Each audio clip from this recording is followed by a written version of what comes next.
estamos otra vez, como siempre. ¿Cómo está Iglesia Monte de los Olivos? Espero que bien.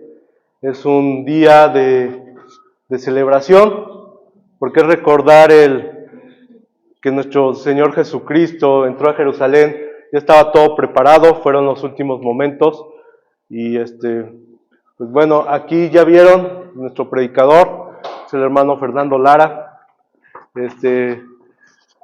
Muchos dirán, ¿quién es? ¿De dónde es?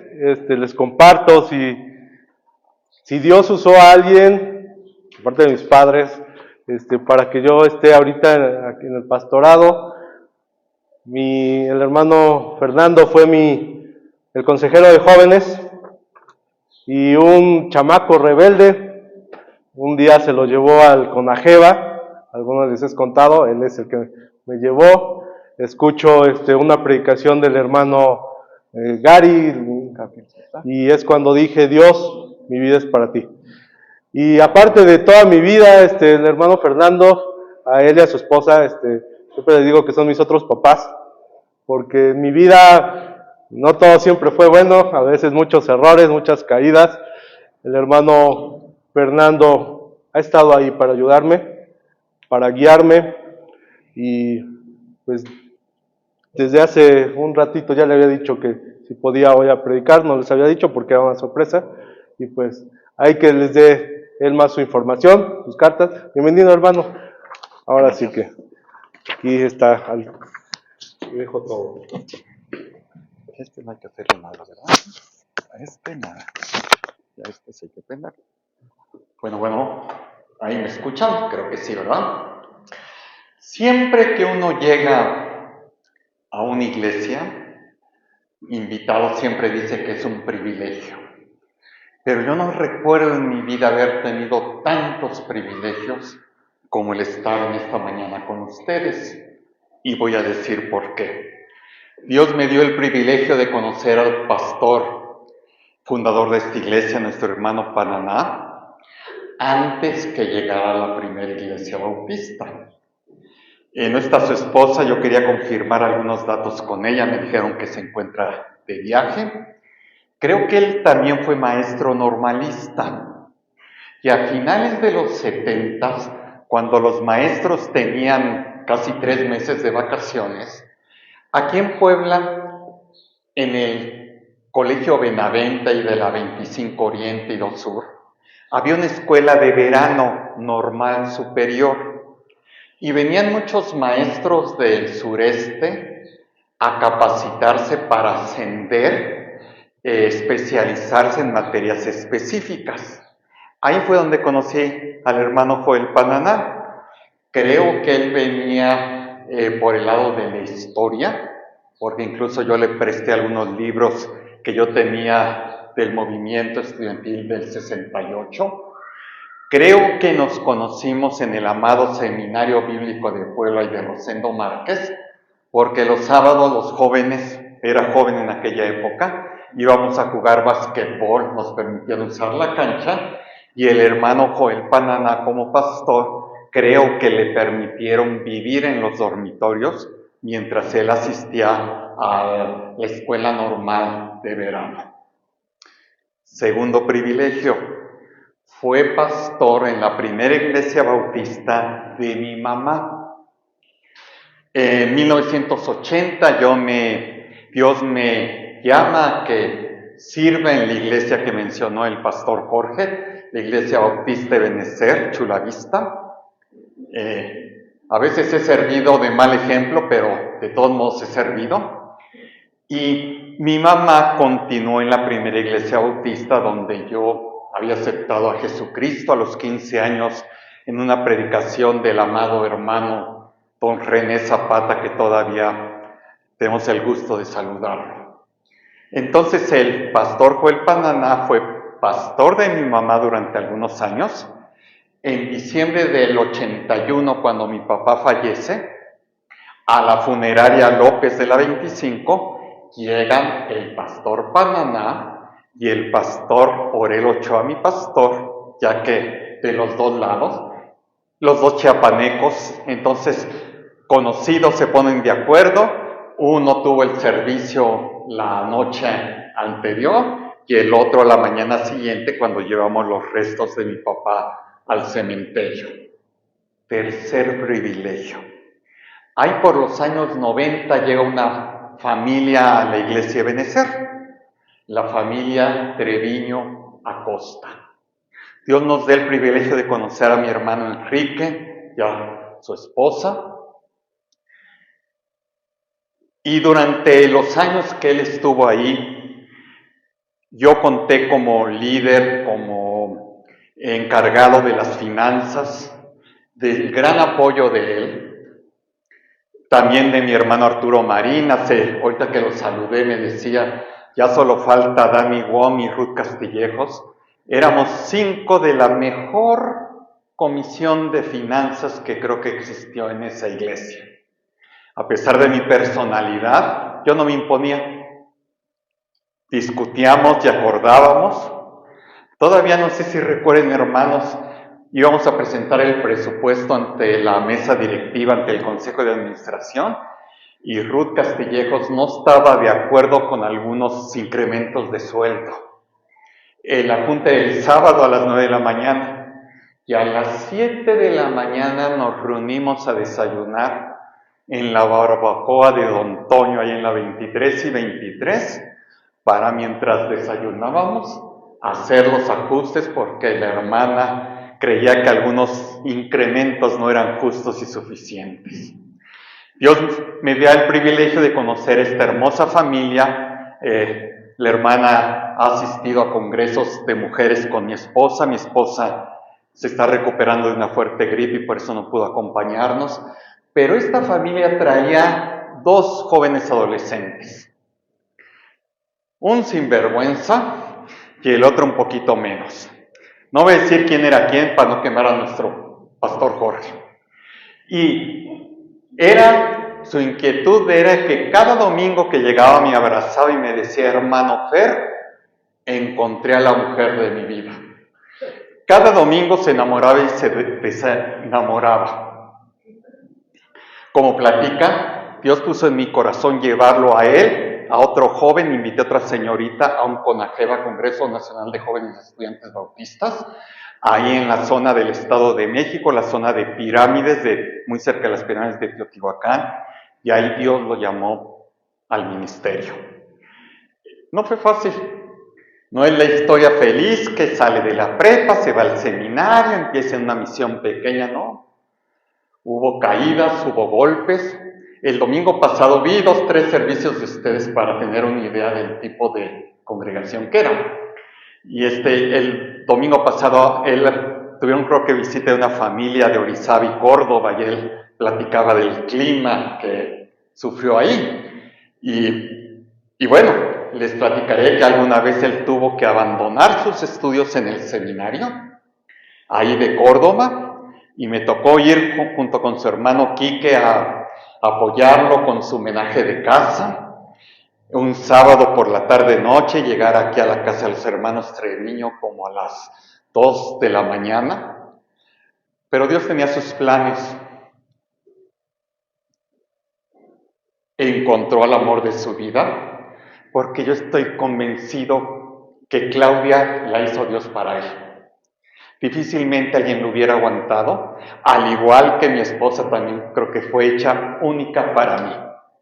Y estuvo con ella en esos momentos difíciles, en los momentos de crisis, en los momentos de su accidente, que quizá ustedes saben que estuvo él muy mal. Entonces también ha sido un privilegio para mí conocer esta familia que tanto queremos, que tanto me ha apoyado. Y ahora al hermano Treviño, ya casi nos vemos en puros funerales últimamente.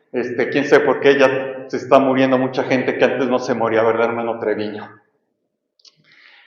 Un privilegio más. Me vengo para acá en noviembre del 2024. En el verano, después de haber tenido COVID, mi médico me sugiere que me haga una tomografía, un TAC de tórax para ver cómo quedaron mis pulmones. Este médico fue uno de los primeros infectados aquí en Puebla y por eso conocía muy bien la enfermedad. y me dijo, mira, desde que empezaste te protegí porque te iba a dar pulmonía, yo ya sabía, pero quiero ver cómo quedaron tus pulmones. Y pues por la voz creo que quedaron bastante bien, gracias a Dios. Pero ya descubrió él que 2 arterias coronarias estaban ya tapadas. Y después de un tiempo de negación de la enfermedad, empecé a consultar una cardióloga, me hicieron otros estudios y en noviembre del 2024 me sometí a una operación, una intervención a través de la vena de la muñeca para que exploraran mis arterias. Supuestamente era solo algo exploratorio, pero cuando llegaron y vieron el daño, lo torcidos que estaban, vino momentos de gran decisión. Si me daba el infarto, quizá ya no viviría. Si me infartaba, quizá no podría hacer un cateterismo, sino que tendría que ser una operación a corazón abierto. ¿Dónde operarme? Yo estaba en la Ciudad de México y el intervencionista iba a ser una eminencia, el director de la especialidad en el siglo XXI, el Centro Médico Nacional del Seguro Social. Soy derechohabiente, pero él ya no opera ahí, solo prepara a los que operan. Y al final, la decisión de mis 2 hijos, mis 2 hijos residen fuera del país, y de mi esposa, fue en horas tuvieron poco tiempo para pensar, deducir, orar, calcular, y el sábado me operaron. Tengo un cateterismo con 3 stents en 2 arterias. Y hermanos de mi iglesia me preguntaban qué pensaba cuando me iban a operar. Yo a mis hermanos en la carne no les había dicho nada ni a mi pastor hasta el jueves. Solo lo sabía mi familia. Y mis hijos se iban a casar el año siguiente, ya estaba planeada la boda. Uno a mediados de enero y mi hija en septiembre. Y me decían, oye, tú le decías a Dios, Dios, déjame llegar a la boda de mis hijos, déjame entregarle a mi hija ese filisteo incircunciso con el que se va a casar. ¿No es cierto? Mi yerno es cristiano y gracias a Dios por él. Cuando le entregué, se me quebró la voz porque fue algo muy emotivo y no le pude decir que yo tenía más de 20 años orando por él. No lo conocía. Eso es lo que podemos hacer los padres, orar por nuestros hijos. Y les dije, mi oración fue, Señor, si aún puedo servirte, déjame. Si aún te soy útil a tu obra, permite que siga aquí. Pero si es hora de ir a casa, estoy listo.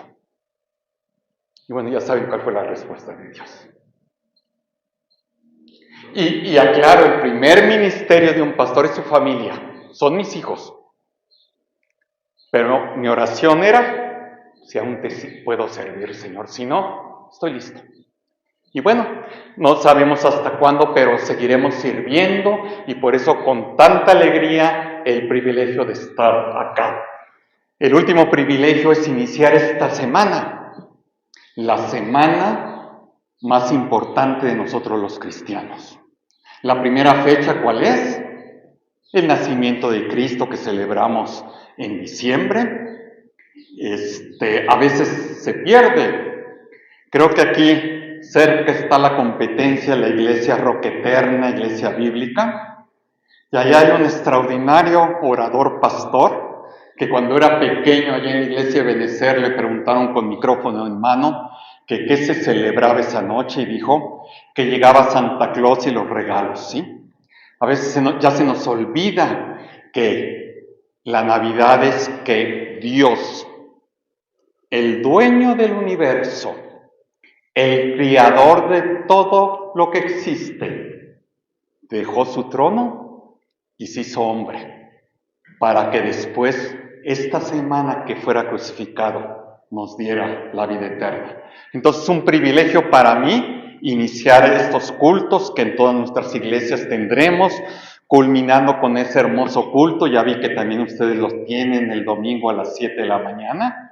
Me encanta ese culto, no me lo pierdo. Me encanta ver a las hermanas vestidas de blanco, ¿no? Pasando a cantar, ¿no? Recordando esa visita al sepulcro. ¿Dónde está, oh muerte, tu aguijón? ¿Dónde, oh sepulcro, tu victoria? Yo creo que después de esto ya podemos despedirnos, darle gracias a Dios por su amor, por su fidelidad, pero no, tenemos que hablar un poquito de la entrada triunfal a Jerusalén. La entrada triunfal de Jerusalén que se describe en el Evangelio de Mateo, que leyeron ya en la pantalla y que aparece también en los 3 evangelios restantes, habla de los últimos 5 días de Jesús. Y vamos a tener una pequeña palabra de oración antes de entrar al tema. Gracias, Señor, que nos permites estar acá. Gracias por esta obra, Señor, que escuchamos y vimos iniciar hace muchos años por un gran siervo tuyo, Padre. Gracias, Señor, porque me permites ver cómo crece Jorge y su esposa, Señor, en el llamamiento a ti. Y te pido, Señor, una bendición por cada miembro de esta iglesia, Padre. Hoy háblanos, Padre. Hoy permites que recordemos, Padre, lo que sucedió en este domingo, donde fue revelado el príncipe profeta. En el nombre de Cristo Jesús. Amén.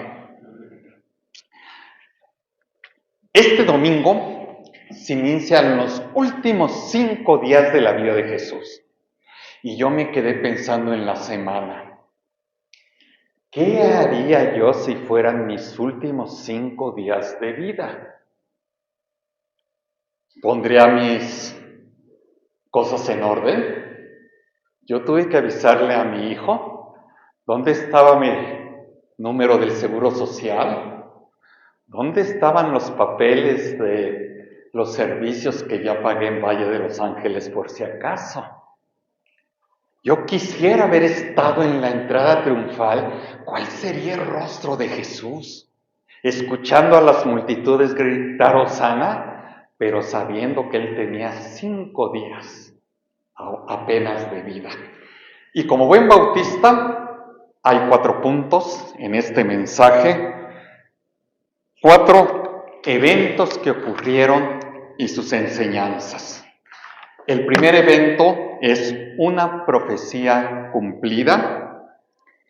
El segundo, una obediencia incondicional. El tercero, una alabanza desbordante. Y el cuarto es una ciudad sacudida. Y vamos a ir punto por punto. Primer punto, una profecía cumplida. Dice la lectura que hicimos: cuando se acercaron a Jerusalén y vinieron a Betfagé, al monte de los olivos, Jesús envió a 2 discípulos diciendo: id a la aldea que está enfrente de vosotros, y luego hallaréis una asna atada y un pollino con ella. Desatadla y traédmelos. Si alguien os dijera algo, decid: el Señor los necesita, y luego los enviará. Todo esto aconteció para que se cumpliere lo dicho por el profeta cuando dijo: decid a la hija de Sión: he aquí tu rey viene a ti, manso y sentado sobre una asna, sobre un pollino, hijo de animal de carga. Jerusalén, este evento ocurre entrando a Jerusalén. Están en un pequeño pueblo, ahí cercano, van a pasar junto al monte de los olivos, cercano a Jerusalén. ¿Saben lo que significa la palabra Jerusalén? Ciudad de paz. No es burla, no es broma.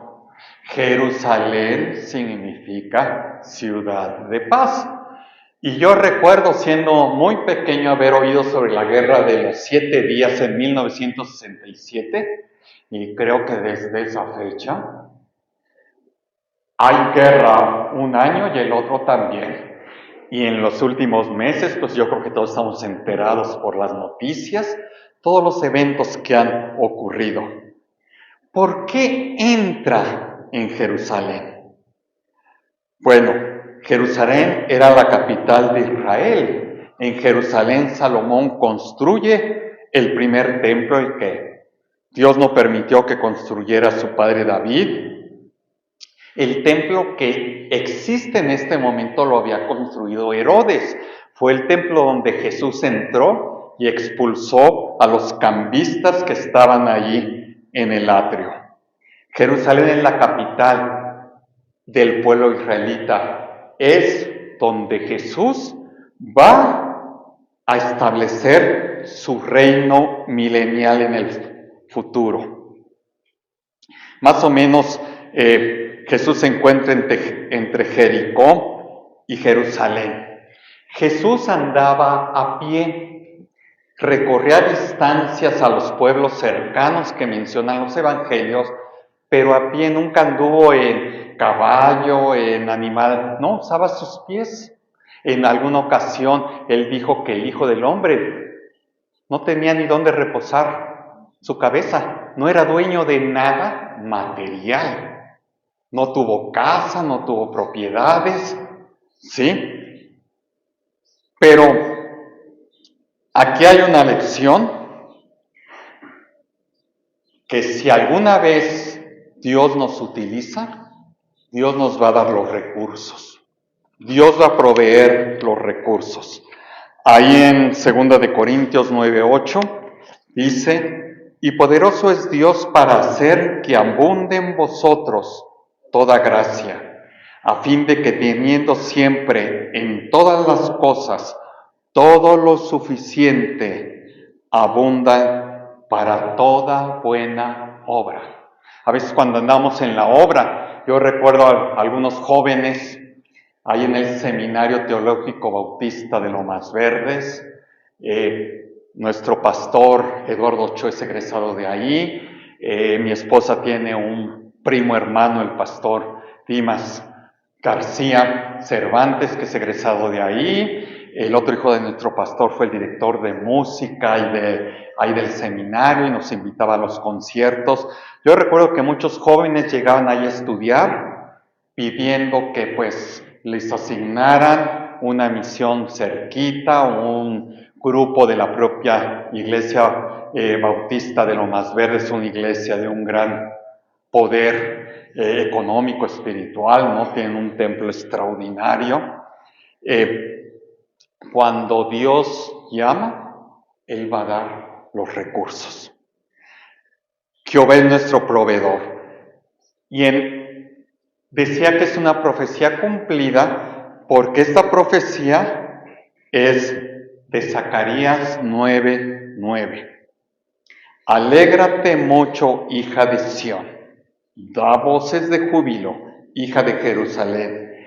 He aquí tu rey vendrá a ti, justo y salvador, humilde, cabalgando sobre un asno, sobre un pollino, hijo de asna. El pueblo de Sión es Jerusalén. Viene tu rey humilde.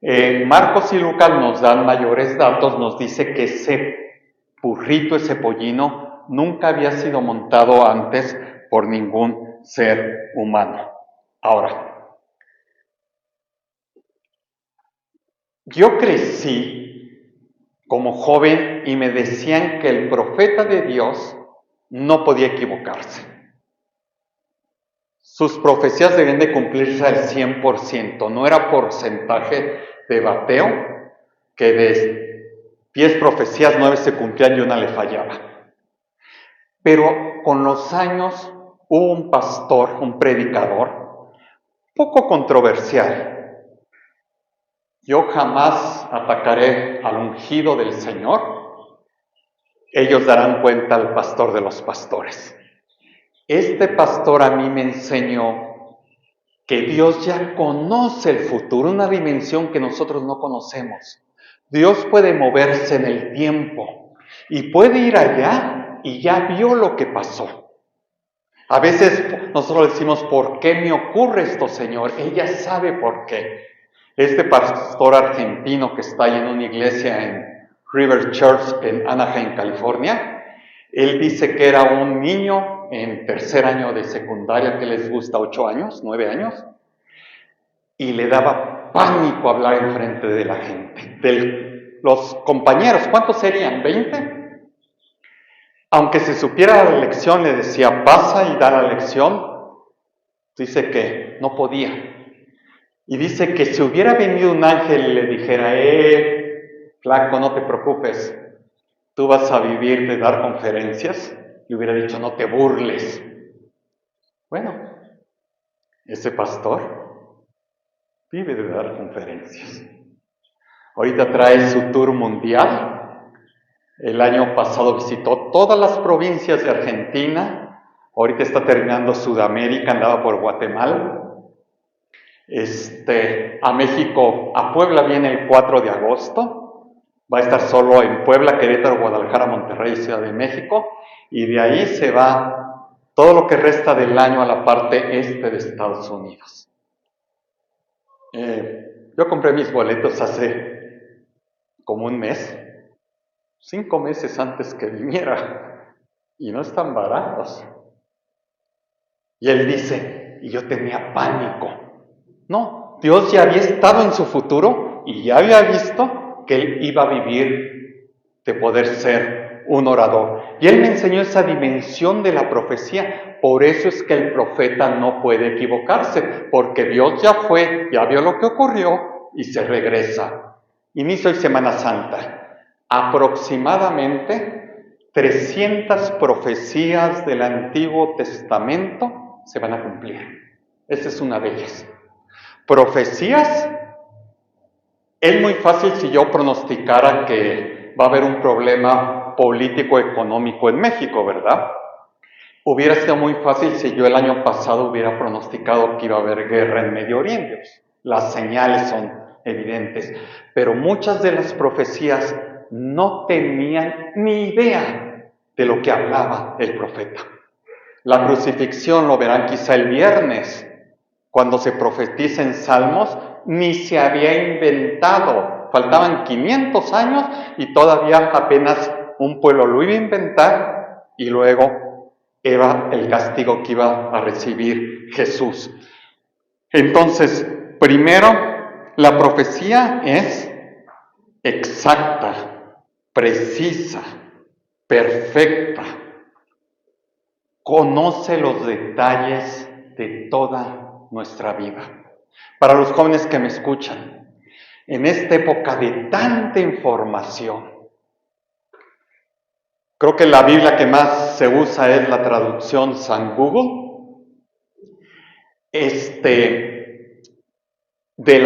A los jóvenes, de las 3 pruebas que yo les doy sobre la existencia de Dios y la veracidad de la Biblia, una de ellas es el cumplimiento de las profecías. Hay un libro de un hermano, George McDowell, Evidencias que exigen un veredicto. Él vivía en una granja con un padre alcohólico, era abusado sexualmente de jovencito y llega a la universidad convertido en todo un ateo.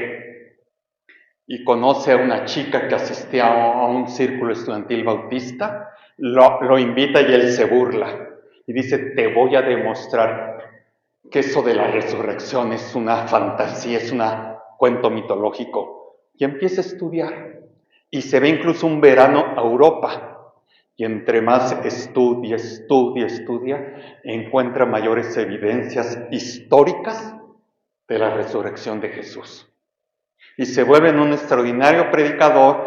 En mi época de joven leí su libro Evidencias que exigen un veredicto, lo reeditó con nuevas evidencias, se llama Nuevas Evidencias que exigen un veredicto. Estuvo en la iglesia Torrefuerte hace unos 13 años, yo le calculo, pues obviamente asistí y me tomé mi foto con él y me firmó el libro. Él resume diciendo que atinarle a la profecía bíblica de la nada es lo mismo que echar una moneda de 10 pesos en el estado de Chihuahua y encontrarla la primera. O sea, no puede ser coincidencia. Entonces, la primera lección que encontramos es que había que cumplirse la profecía de Zacarías 9:9, de que Jesús entraría en Jerusalén, donde se va a establecer el reino milenial, y en un pollino, en un asno.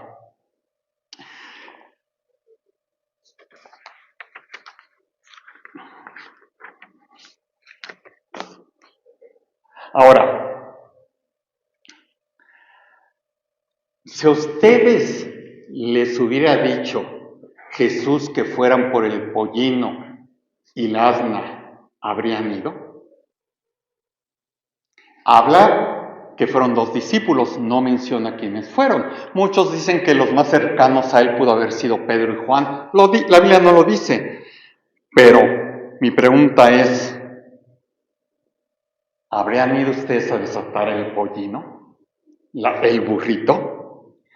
Jesús era el dueño. No olviden que la economía de aquella época era una economía limitada. No había los grandes empresarios, no había las grandes empresas, no había las grandes riquezas. Venían del trabajo en el campo, venían de los artesanos. Ese burrito representaba, no tenían cuadras de burros, caballos, no. Pero Jesús era el dueño de todo. Él creó los animales. Ahora,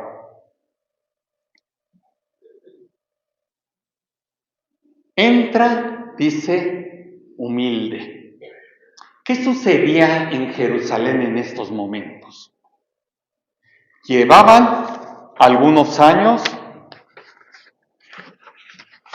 más aproximadamente cerca de 100 años de dominio romano. Israel era una provincia romana. Estaban ahí, aquí traigo anotados, Herodes era tetrarca de Persia y Galilea, y Pilatos era el 5º prefecto de la provincia romana de Judea. Los judíos tenían un dominio romano muy particular. Les habían permitido conservar su religión, su sumo sacerdote. ¿Recuerdan que también ahí aparecen Caifás y Anás? Caifás era el sumo sacerdote, era el líder del Sanedrín. Ese organismo, a veces a los diáconos, me los hicieron el favor de presentar cuando llegué, pues nos dicen que somos el Sanedrín, ¿verdad? De que estamos a veces juzgando al pastor, no. El labor de diáconos somos servidores, apoyadores del pastor, no. Les toca, si a alguien van a dar cuenta, es al pastor de pastores, no a nosotros, ¿sí? Y también aparece Anás, que era el suegro de Caifás, que había sido, el pueblo era lo que querían, estaba seguro que pagaban tributos. Y por eso cuando quieren condenar a muerte a Jesús, tienen que ir con Herodes y Pilato. Porque el sumo sacerdote, el gran Sanedrín, no podía tomar la decisión sobre la vida de un hombre. Y Pilatos, pues, dices que yo no veo pecado en esto, yo no veo razón, no pecado, él no sabe lo que es el pecado. No veo razón por qué matar a este hombre, es justo. No, es que él dice que es Dios y dice esto. No, pero eso es de su religión. Imagínense para un romano que eran politeístas. El decir, dice que es Dios, pues el que quiera que lo adore y el que no, pues no. Y entonces ahí viene, pues cuando tiene que lavarse las manos y decir que caiga la sangre de un inocente sobre ustedes. ¿Sí? Era lo que esperaba el pueblo, un libertador que dijera, vamos a alzarnos contra los judíos. Segundo punto, la obediencia sin condiciones no hicieron preguntas. Cuando ustedes reciban instrucciones de Dios, obedézcanlas, mis amados hermanos. En Juan 14:21 nos recuerda Jesucristo: el que tiene mis mandamientos y los guarda, ese es el que me ama, y el que me ama será amado por mi Padre, y yo le amaré y me manifestaré a él. No dice el que asiste todos los domingos a la iglesia. No dice el que la hermana cuando está cocinando pone ahí mensajes de YouTube o alabanza.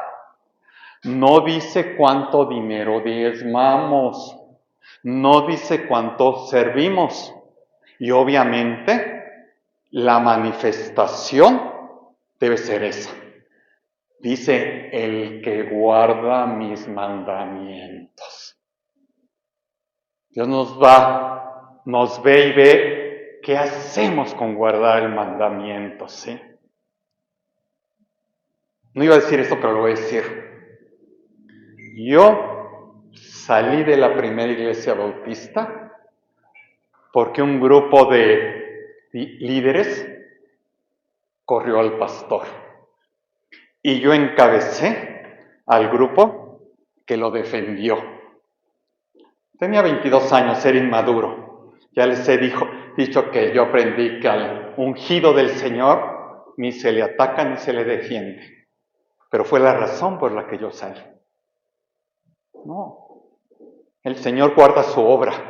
Si ese pastor estaba haciendo lo incorrecto, Dios sí me encargará de él, no nosotros.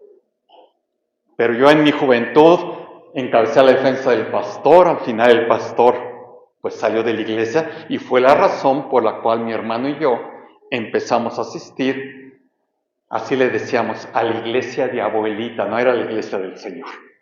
Había nacido en el corazón de mi abuelita. Tercer punto. Déjenme decirle, dentro de esta obediencia sin condiciones, los discípulos ponen los mantos para que se siente el Señor. En aquella época no tenían muchas posesiones, ya les dije. Hilar era mano para hacer la tela. Los que saben de tela, pues se pone la trama y luego el urdimbre, se hace a mano, ¿no? Se pasa un hilo. Y el poner su manto era una señal de darle casi todo lo que tengo al Señor. Mi casa, mi tiempo, mi profesión, mi auto, así hablamos. Y se nos olvida que son cosas que Dios nos presta durante un tiempo. Y el día que Dios nos llama a su presencia, no nos llevamos ni nuestros títulos. Yo dije ahorita que Jorge me presente, va a decir, y es el decano de los diáconos, con casi cumplo 40 años de diácono. No, un humilde servidor, que Dios me ha permitido todavía servirle, y a veces yo solo serví repartiendo el boletín a la entrada y saludando. Pero eso me llamó Dios.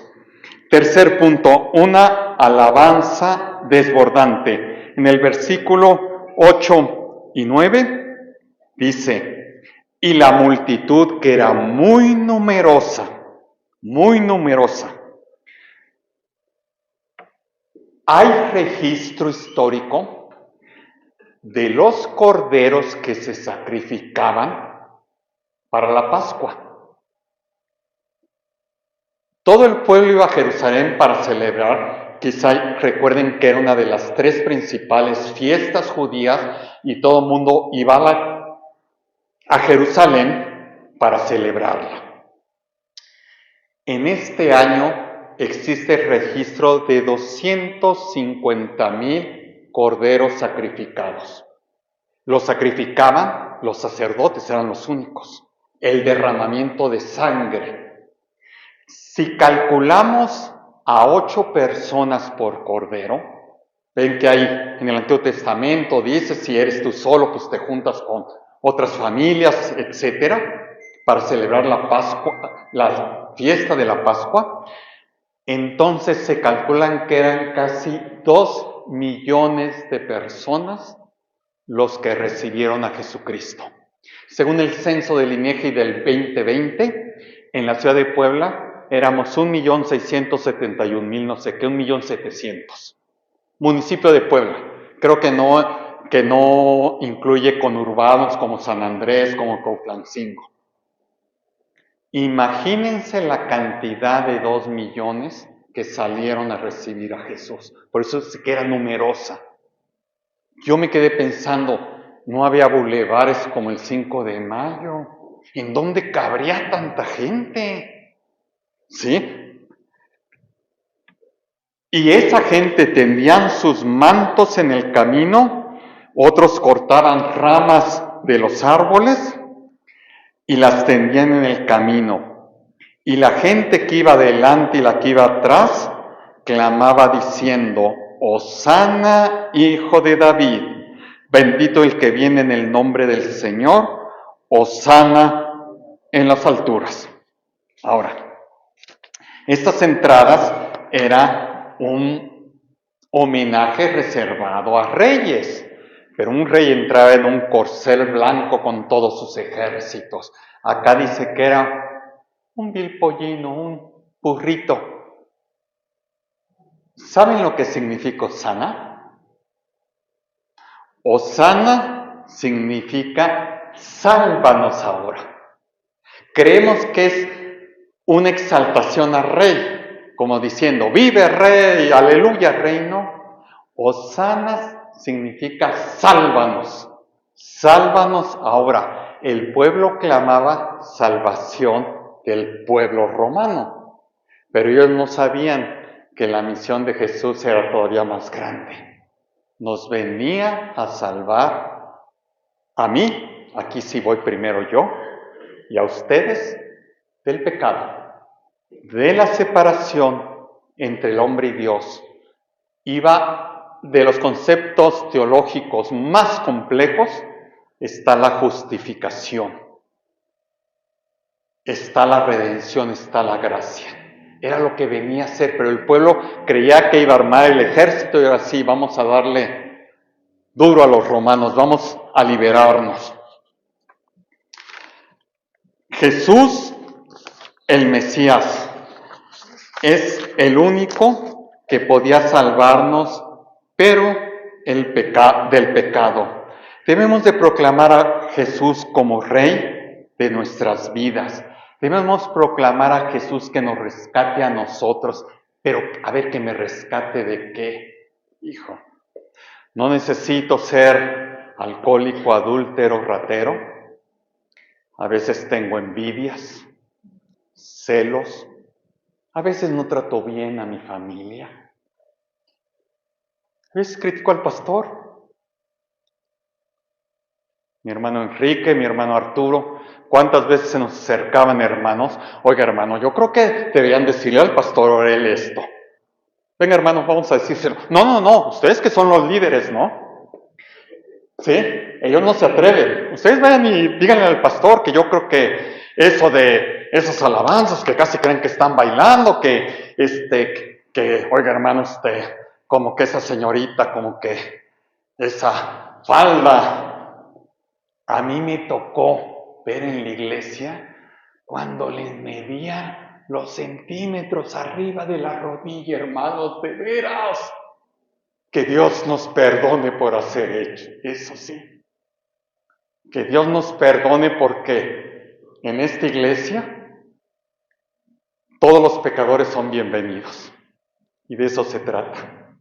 Que venga gente rota, enferma. Veía su lista de oración. Hijo, así está la de mi iglesia. Enfermos, ¿no? Y no solo de enfermedades físicas, también muchos que traemos muchas situaciones espirituales. El cuarto punto, una ciudad sacudida le puse. Una ciudad sacudida. Dice el versículo 10 y 11. ¿Dónde está? Aquí está. cuando entró en Jerusalén una parte de la ciudad, los creyentes, toda la ciudad se conmovió diciendo, ¿quién es este? Y la gente decía, este es Jesús, el profeta de Nazaret de Galilea. Una ciudad sacudida. Toda la ciudad fue sacudida. Sacudida viene de temblar, de agitarse. Cuando la palabra de Dios es predicada, deseamos que nos sacudamos de nuestro pecado. Recuerden que el Evangelio es de arrepentimiento. Es que cuando Dios nos utilice a los pastores, a predicadores, para que digamos, creo que le estoy regando. Creo que esto no es correcto. Creo que esto no es justo. ¿Sí? Cuando nos confrontamos con la palabra de Dios, sale la verdad. Porque no hay otro nombre dado a los hombres en el cual podamos ser salvos. Ahora, es curioso que la gente solo lo reconoció como profeta. Les faltó revelación. Rápidamente termino diciéndoles que Jesucristo vino con tres, no personalidades, con tres funciones. Profeta, sumo sacerdote, el Cordero de Dios. Les acabo de decir que bajo la ley, solo el sacerdote podía hacer el sacrificio, no el diácono, no el jefe de familia. Como sacerdote y como rey. Son las tres funciones que vino y que a la fecha va a hacer. Ahora, hay Rey, Señor, gran sacerdote y profeta. Hay otra profecía. En Apocalipsis 19:11 viene la segunda profecía de esta entrada. No la vamos a ver, es otro tema, en el cual dice que en Jerusalén va a regresar, pero esta vez no va a ser en pollino, va a ser en un caballo blanco. Y dice que va a regresar para juzgarnos, para juzgar naciones, para establecer un reino de paz y de justicia. Mi pregunta en esta mañana, amada Iglesia Monte de los Olivos, ¿conoces a Jesucristo como Rey, sacerdote y profeta? ¿Amas a Jesucristo y lo obedeces incondicionalmente? Y la tercera y última, ¿estamos preparados cuando venga en ese caballo blanco y juzgue no solo a nosotros, sino dice a naciones? Por eso la Biblia lo menciona como Rey de Reyes, Señor de Señores, el Creador de todo.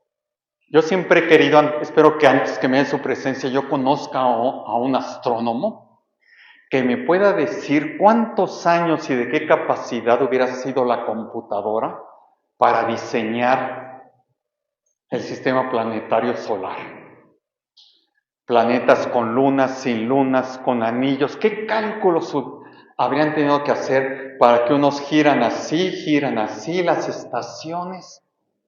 A los zoólogos, a los médicos, aquí está mi hermano, la maravilla del ser humano. Imagínense, a mí lo que hicieron fue como una tubería, me metieron unos globos, le hicieron así y me metieron tubos nuevos para que ya no se cerrara, porque la grasa de la barbacoa y las carnitas estaban obstruyendo ya, pero qué sabrosas eran, ¿verdad? Estaban obstruyendo mis arterias.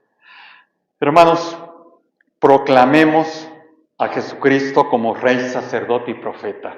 Y al iniciar la semana que hoy iniciamos, recordemos que a través de su muerte y resurrección fuimos reconciliados y justificados con el Señor. Que Dios los bendiga.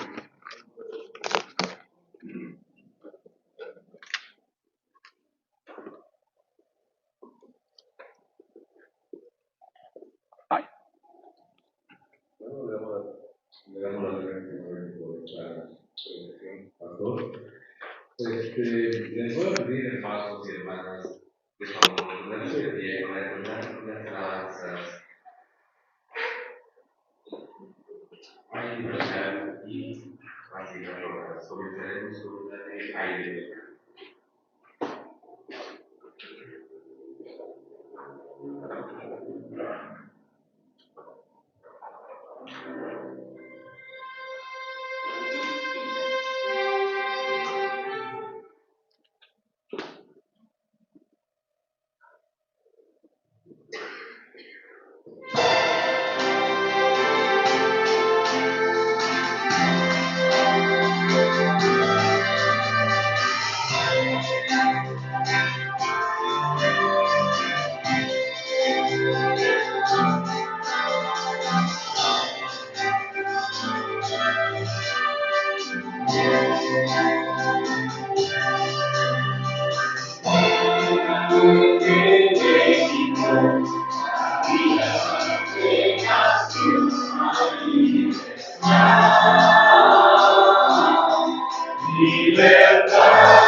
ya a nuestro pastor Jorge Treviño dar la oración final.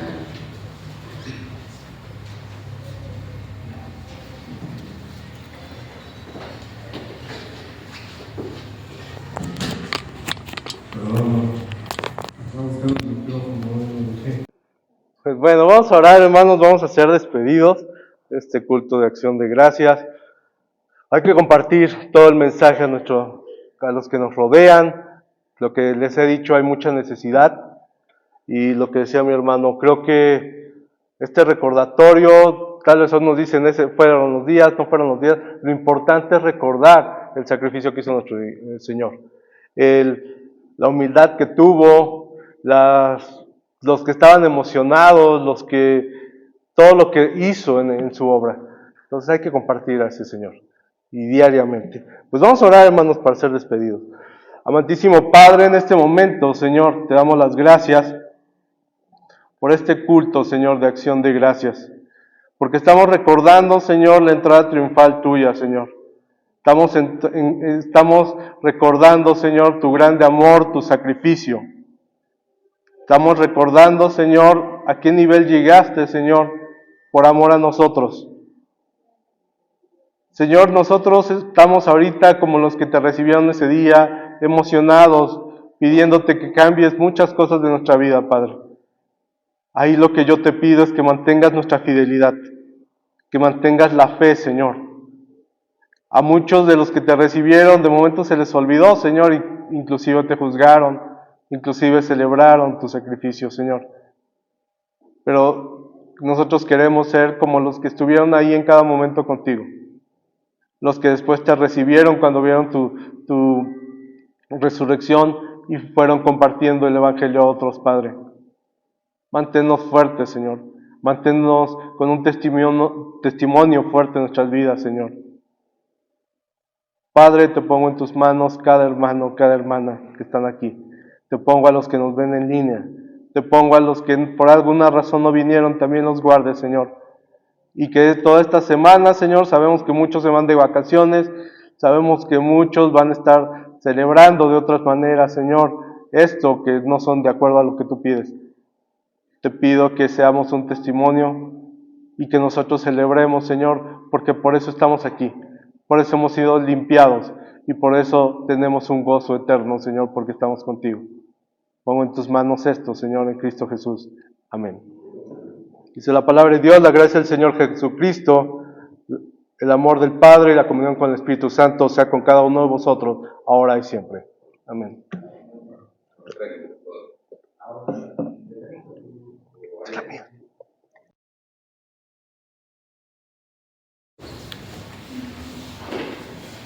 Hermanas de la femenil, les recuerdo que el próximo domingo tenemos nuestro desayuno después del culto de resurrección. Entonces, si alguien falta por anotarse, se puede acercar conmigo o mandar un mensaje.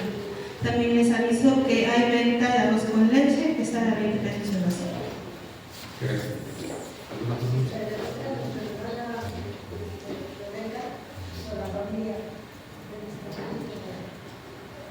Gracias. Y ahorita vamos a tener reunión de negocios para los miembros activos. Vamos a dar unos 20 minutos para que se estiren, descansen, y ahorita ya nos prendimos para dar el negocio. ¿Sí?